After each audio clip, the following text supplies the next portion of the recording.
بسم الله الرحمن الرحيم dhammaan dadka Soomaaliyeed ee dhageysanaya iyo dadka ka soo jeeda bahweynta ku shiraysa shirka Hobyo waxaan rabaa inaan idin tilmaamo meesha uu shirkii marayo maanta ay taariikhdu tahay 13 Agoosto 2019 sida aad la socotaan maalintii Sabtida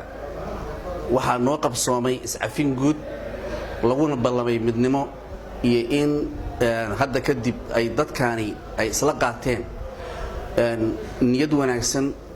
iyo masaalixadooda oo ay u wada istaagaan ayagoo isku duuban labadii bari ee la soo dhaaftay waxaan ka shaqaynaynay oo lagu dhex jiray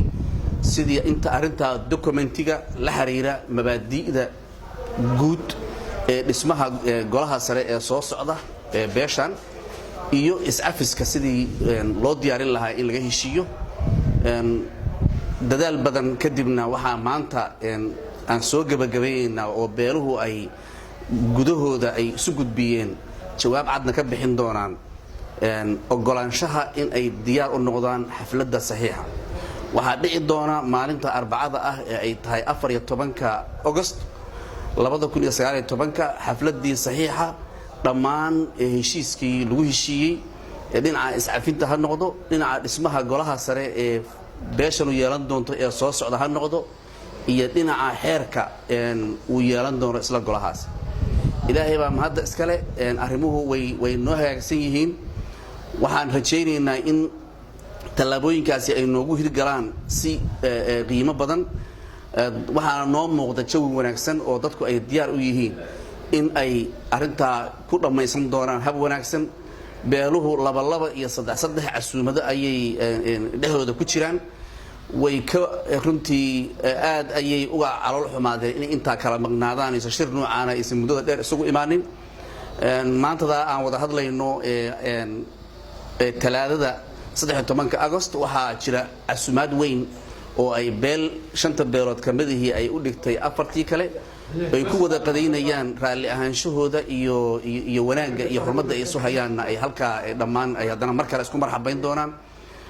sidaas ay tartiib ay noogu socdaan arrimuhu guud ahaan wararka naga soo gaaraya dhinacyada kala duwan ee han noqoto dhinacii dhismaha maamulka ee galmudug han noqoto dawladda federaalka ah ee Soomaaliya han noqoto beesha caalamka han noqoto diasporada ka soo jeeda dadkan han noqdaano dadka degan gobolada kala duwan ee dadkan ka soo jeeda waxay dhammaan noo tilmaamayaan in ay arrimuhu positive yihiin in ay arintan dhammaan u wada arkaan horumar waxaan rajaynaynaa horumarkaasi inuu mar kale noqdo in uu taageero horumarada kale ee dalka ka jira ee qaasatan horumarada galmudug ay ku talaabsanayso inuu barnaamijkan taageero dhammaanna wax loo midaysan yahayna qaranka ay ku anfacaan midnimo iyo heshiis guud waayahay afayeen haddaan u gudubno shirka Hobyo ka socda markale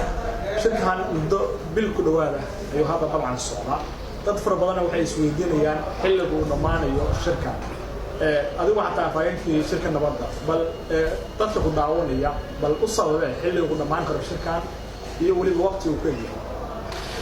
waa mahadsan tahay maxamed waxa weeye annaga waxaan horta aaminsanahay inaan ku jiro maalmihii ugu dambeeyay ee shirka runtii waa dadaal badan aan wadnaa inaan shirku waqti fara badan aan ugu daalin oo dadku ay xilli ay danaynayaan heshiiskooda iyo nidaamkooda inuu shirku soo dhamaado ma u malaynayo in shirkani uu nagu qaadan doono wixii hadda ka dambeeya 10 cisho ayaan rajaynaynaa inuu shirkani uu ku soo dhamaado hadda wixii ku soo kordhay iyo xaaladiisana waan iska warsan doonaa ilaahay baan inuu hirgeliyo aan weydiisanaynaa